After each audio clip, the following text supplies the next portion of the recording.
ایک تو آنسو ہوتے ہیں نا جو قطرہ قطرہ اور ٹپ ٹپ گرتے ہیں، لیکن ایک وہ غم بھی ہوتا ہے جو آپ کے اندر گر رہا ہوتا ہے، وہ آپ کے آنسو نظر نہیں آ رہے ہوتے، لیکن وہ قطرہ قطرہ ٹپ ٹپ رشتہ غم جو آپ کے اندر ہوتا ہے، پھر اس کا مرہم کیا ہوتا ہے؟ جب انسان اتنی تنہائی میں ہو اور اتنا غم اس کی ذات کے اندر آ جائے تو پھر اس کا مرہم کیا ہے؟ برسوں رفتہ رفتہ گرتا، دھیرے دھیرے روز پگھلتا، انسان جب تھک جاتا ہے تو پھر کھلتا ہے۔ مدھم کیا ہوتا ہے اور پہم کیا ہوتا ہے، اپنے زندہ رہنے کا ماتم کیا ہوتا ہے؟ پھر انسان جب بس برسوں رفتہ رفتہ گرتا رہتا ہے، ایک موم کی طرح پگھلتا رہتا ہے اپنی ذات کے اندر، جیسے چٹان بھی مضبوط چٹان ہو تو آہستہ آہستہ آہستہ آہستہ بھربھرا کے گرتی رہتی ہے، ٹوٹتی رہتی ہے، بڑا پہاڑ بھی آہستہ آہستہ چھوٹا ہوتا ہے۔ اسی طریقے سے جب انسان بھی رفتہ رفتہ گرتا ہے، دھیرے دھیرے روز پگھلتا ہے، پہلے لگ رہا ہوتا ہے کہ اس موم بتی میں بڑی جان ہے، لیکن آہستہ آہستہ وہ ختم ہوتا جاتا ہے۔ ایسے میں جب انسان تھک جاتا ہے پھر اس پر کھلتا ہے کہ مدھم کیا ہوتا ہے اور پہم کیا ہوتا ہے، کہ اگر پتھر کے اوپر بھی ایک قطرہ گر رہا ہو مدھم، لیکن پہم مسلسل، تو پتھر میں بھی سوراخ کر دیتا ہے۔ تو اس وقت انسان پر کھلتا ہے کہ یہ جو غم ہے جو ٹپ ٹپ کر رہا کے گر رہا ہے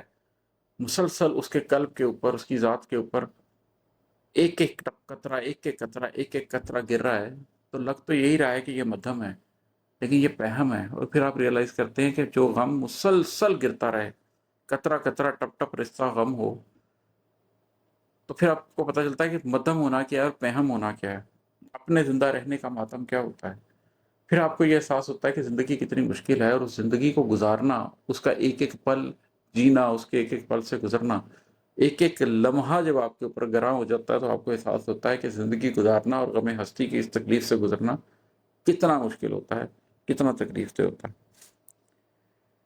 سانسوں کے آزار سے رشتہ جڑتا ہے جب،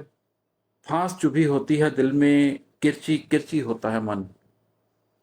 کانچ پھنسی سانسوں کا زیر و بم کیا ہوتا ہے، ایسی ساتھ میں ہستی پر واضح کیا ہوتا ہے اور مبہم کیا ہوتا ہے۔ جب آپ کا سانسوں کے آزار سے رشتہ جڑ جائے کہ یہ جو سانس آ رہی ہے اور یہ جو سانس جا رہی ہے، یہ ایک تکلیف ہے، یہ ایک آزار ہے، ایک ایک لمحہ ہے جس کی آپ نے قیمت دینی ہے، تو اس ٹائم ایسے ہوتا ہے جیسے پھانس آپ کے دل میں چبھی ہو۔ اگر آپ میں سے کبھی کسی شخص کی انگلی میں کوئی پھانس چبھی ہو تو انسان کو احساس ہوتا ہے کہ وہ ایک چھوٹی سی پھانس جو انگلی میں چبھی ہے وہ کتنی تکلیف دہ ہوتی ہے، لیکن جب وہ پھانس آپ کے دل میں چبھی ہو تو اس کی تکلیف کچھ اور ہی ہوتی ہے۔ اور پھر آپ کا من کرچی کرچی ہو چکا ہو، آپ کے من کے اندر ٹوٹے ہوئے شیشے کی طرح اندر سے چبھتا ہے وہ غم، وہ تکلیف جس کو آپ نے سودا کیا ہے، جس کو آپ لے کر اپنے ساتھ چلیں۔ تو کانچ پھنسی سانسوں کا زیر و بم کیا ہوتا ہے؟ اگر آپ کی سانسوں کے اندر وہ کانچ پھنسا ہوا ہو تو ان سانسوں کا جن کے اندر کانچ پھنسی ہو، وہ سانس کیسی ہوگی، کیسی تکلیف ہوگی؟ تو وہ جو ایک ایک اذیت کا لمحہ گزرتا ہے غم کے ساتھ، یہ اس کی نظر کشی ہے۔ ایسی ساتھ میں ہستی پر واضح کیا ہوتا ہے اور مبہم کیا ہوتا ہے۔ ایسی جب ساتھ آتی ہے، ایسا لمحہ آتا ہے تو آپ پر واضح ہوتا ہے کہ زندگی کتنا بڑا امتحان ہے، اور تب آپ کے اوپر مبہم ہوتی ہیں وہ ساری چیزیں جن کی حقیقی زندگی میں اور آپ کی آخرت کے لیے اور آپ کی زندگی کی مقصدیت کے لیے کوئی حیثیت نہیں، وہ کیسے مبہم ہو جاتی ہیں اور یہ تکلیف کیسے واضح ہو جاتی ہے۔ تنہائی کی راہوں میں چلنے والے کو، اپنے اندر کی رسوائی سے لڑنے بھڑنے والے کو تب معلوم ہوا کرتا ہے، غم کے اس پاگل جنگل میں، نم کی اس گہری دلدل میں، تنہائی میں رسوائی میں، اپنا آپ کسے کہتے ہیں، ہمدم کیا ہوتا ہے اور محرم کیا ہوتا ہے۔ جب اس حالت میں آپ تنہائی کے اندر ہوتے ہیں اور کوئی نہیں بچا ہوتا اور آپ اپنی سانسیں کسی طریقے سے گزار رہے ہوتے ہیں اکیلے، تو پھر آپ کے اندر کی جو رسوائی ہے وہ آپ کے سامنے آ جاتی ہے کہ آپ اپنی ذات سے لڑتے ہیں، اور تب آپ کو پتہ چلتا ہے کہ یہ جو آپ کا غم ہے یہ ایک جنگل کی طرح ہے، اور یہ جو آپ کی آنکھوں سے بہتے ہوئے آنسو ہیں یہ تو ایک دلدل ہے جن کے اندر آپ دھنستے چلے جا رہے ہیں۔ اور پھر اس تنہائی میں، اس رسوائی میں آپ کو یہ سمجھ آتا ہے کہ حقیقی ہمدم کون ہے، حقیقی محرم کون ہے۔ اور اس وقت آپ ریئلائز کرتے ہیں کہ دنیا کے لوگوں میں ہمدم نہیں ہوتے، دنیا کے لوگ آپ کے محرم نہیں ہوتے۔ ربا میرے حال دا محرم تم، پھر آپ کے رب بھی آپ کا ہمدم ہوتا ہے، رب بھی آپ کے حال کا محرم ہوتا ہے۔ اس وقت آپ کو پتہ چلتا ہے کہ ایک آپ ہیں اور ایک آپ کے رب ہے، اور کوئی ذات نہیں ہے۔ رب کی ذات کے علاوہ آپ کو کہیں کسی جگہ سے کچھ نہیں ملنا، تو پھر آپ ریئلائز کرتے ہیں کہ ہمدم کیا ہوتا ہے اور محرم کیا ہوتا ہے۔ غم اور نم کے موسم میں جب سینہ چھلنی ہو جاتا ہے، من بھٹی میں کندن ہونے کی خواہش میں جلنے والا جب اس آگ کی شدت سے لڑنے لگتا ہے، جلنے سے بچنے کی کوشش میں پیچھے ہونے لگتا ہے، پھر جب یہ غم اور نم کا موسم آتا ہے، اس کے اندر آپ کا سینہ جب چھلنی ہو جاتا ہے ان کرچیوں سے، اس پھانس سے، آزار ہی آزار ہوتا ہے، اس وقت پھر آپ کے من کے اندر جو ایک بھٹی جلتی ہے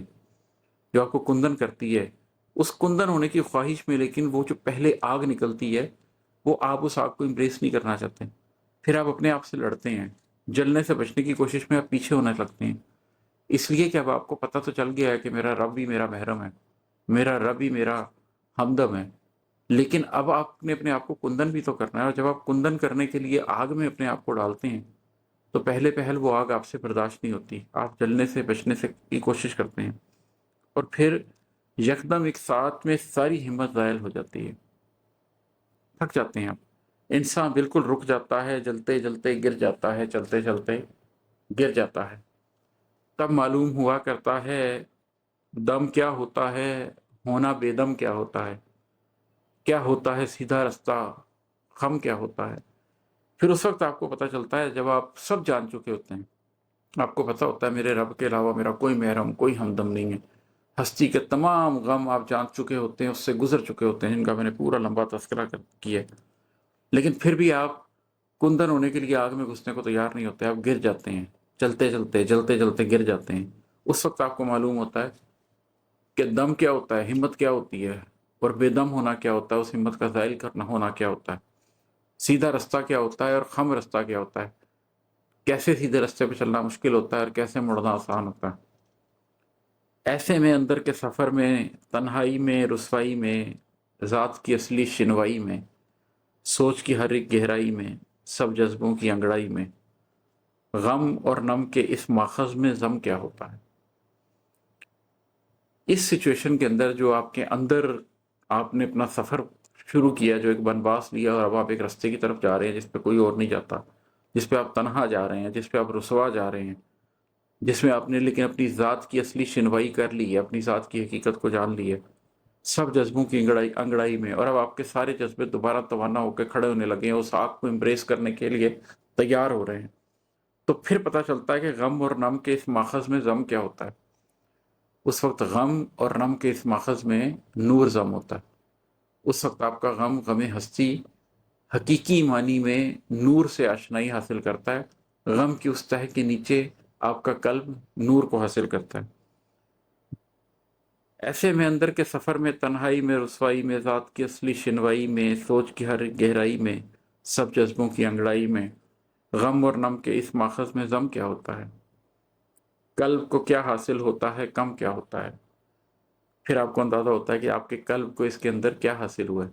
آپ کے قلب نے نور پا لیا، اور کم کیا ہوا ہے، آپ کے قلب نے نور کو پانے کے بعد یہ پیچھے ڈسکس کیے وہ سارے غم سڈنلی ایک دم کم ہو جاتے ہیں، وہ نم وہ غم بے معنی ہو جاتے ہیں، اس لیے کہ نور کو پانے کی خواہش میں جب آپ کا قلب ان ساری تکلیفوں کے نتیجے میں نور الہی کو پاتا ہے تو یہ سارے غم کم ہو جاتے ہیں، اور قلب نور کا ماخذ بن جاتا ہے، اللہ آپ کے قلب کے اندر سما جاتا ہے۔ غم کیا ہوتا ہے، پلکوں کی دہلیز پہ بیٹھا نم کیا ہوتا ہے۔